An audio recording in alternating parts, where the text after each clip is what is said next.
Olá a todos vocês.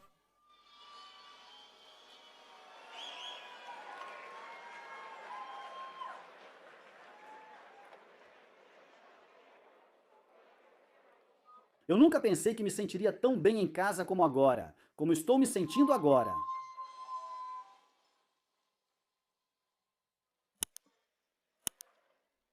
Boa noite a todos.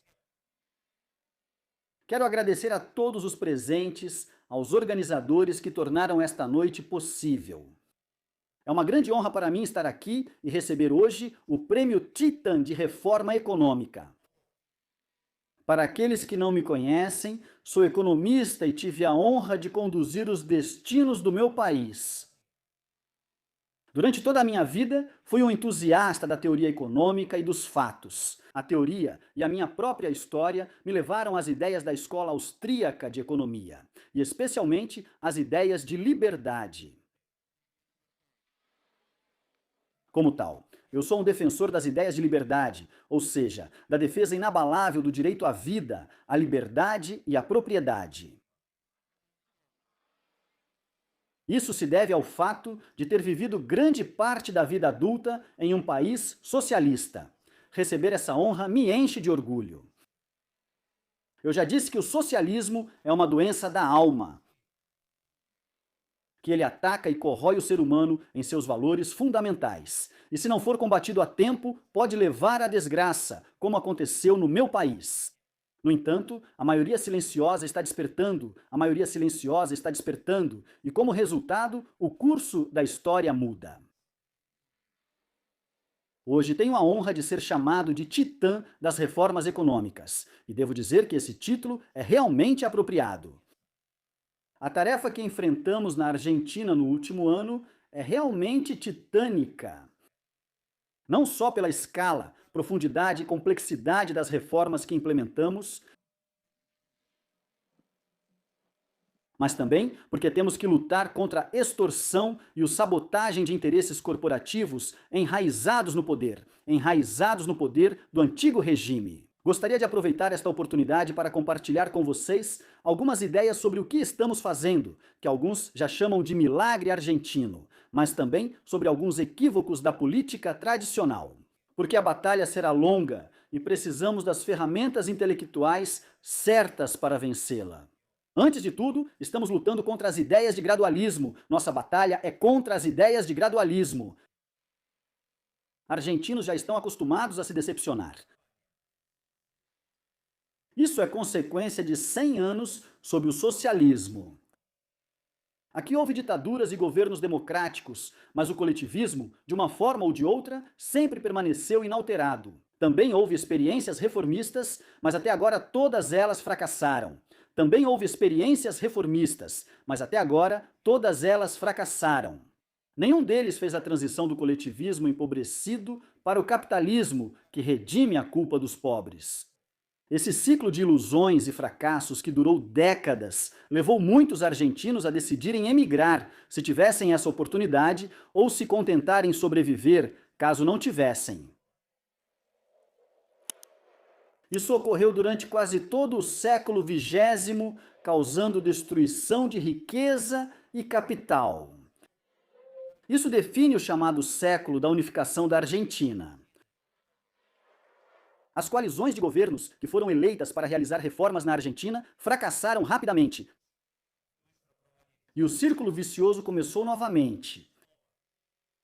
Durante décadas, muitos se perguntaram por que as coalizões reformistas fracassaram, por que, na história da Argentina, as coalizões reformistas não tiveram sucesso. A razão é simples. Até agora, nenhum governo, exceto o governo de Carlos Saúl Menem, se quiser, ousou aplicar as receitas do liberalismo em sua totalidade e sem medo.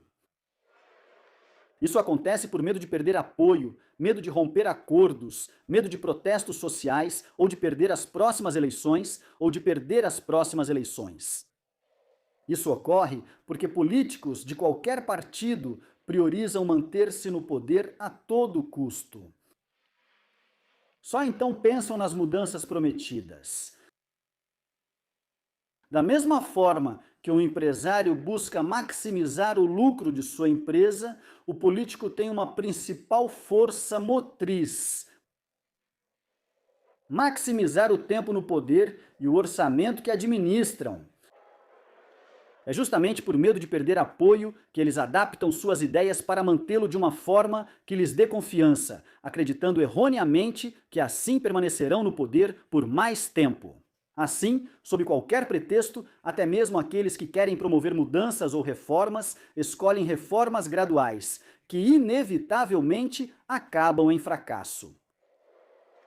Esse paradoxo é muito interessante, pode ser chamado de paradoxo do político reformista, convencido de que o mais importante para mudar o país é permanecer no poder. Eles mesmos causam fracasso. Bem, nós somos reformadores, mas não somos políticos. Não partimos do princípio de que o mais importante é permanecer no poder. Para nós, o mais importante é realizar nossas reformas. Nós governamos sem medo, aplicando medidas de choque para gerar confiança na sociedade e no mercado. Não apenas porque essas são nossas convicções, mas também porque os dados empíricos nos apoiam. Desde o ano LH, todos os programas de choque, exceto o de 2019, foram expansivos em atividade e emprego, enquanto os programas gradualistas fracassaram.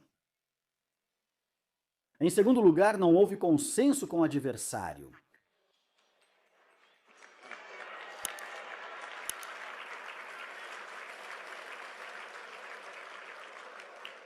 Outro erro comum dos políticos reformistas é o equívoco do consenso. A maioria dos reformadores se depara com uma classe política que lhes diz que eles devem negociar suas reformas com ela.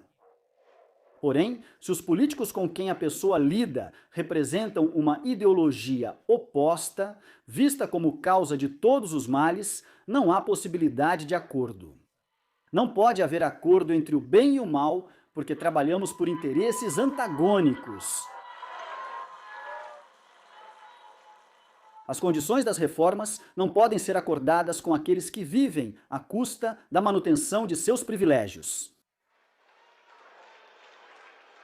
Por outro lado, em terceiro lugar, devemos lidar simultaneamente com o que é urgente e com o que é importante. Assumimos o cargo em um contexto absolutamente crítico, entendendo que o mais urgente era estabilizar a economia, mas o principal era desmontar o Leviatã coletivista criado na Argentina nos últimos 100 anos. É exatamente por isso que nossa segunda medida econômica não esteve relacionada ao que era urgente, mas sim ao que era importante. O decreto de 73 foi o início de um conjunto de reformas estruturais que, sem dúvida, abrirão nossos mercados e nos aproximarão do resto do mundo. Isso já está acontecendo.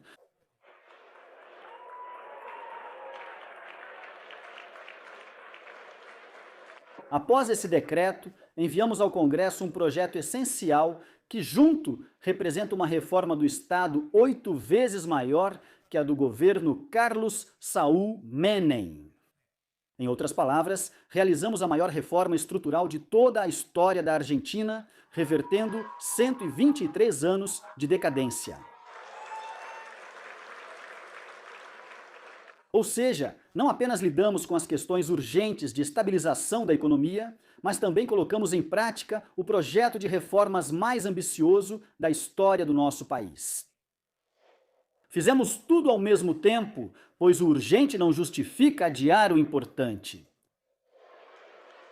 O quarto ponto, e acima de tudo muito importante em nível global, é a redução do Estado.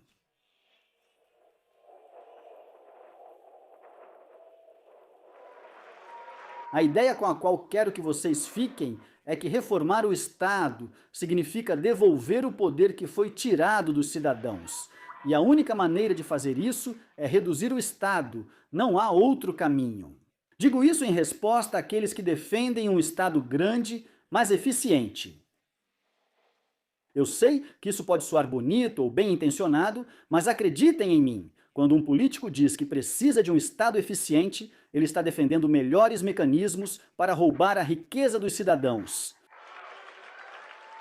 O único estado aceitável é o menor possível para devolver ao contribuinte aquilo que lhe pertence. E não há melhor método para acabar com a venda de serviços do que eliminar a burocracia estatal, para que não haja possibilidade de vender serviços. A vida das pessoas não deve depender da decisão de um burocrata. Desregulamentação. O único caminho bem-sucedido é o caminho da motosserra.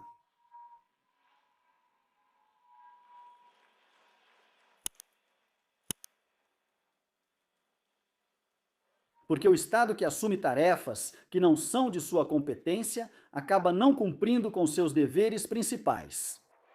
Como disse Murray Newton Rothbard, o inventor do anarcocapitalismo, quanto maior o tamanho do Estado, menos recursos serão usados para satisfazer os desejos dos consumidores que contribuíram para a produção e mais recursos serão usados para satisfazer os desejos dos consumidores que não produzem, ou seja, parasitas, amigos, políticos.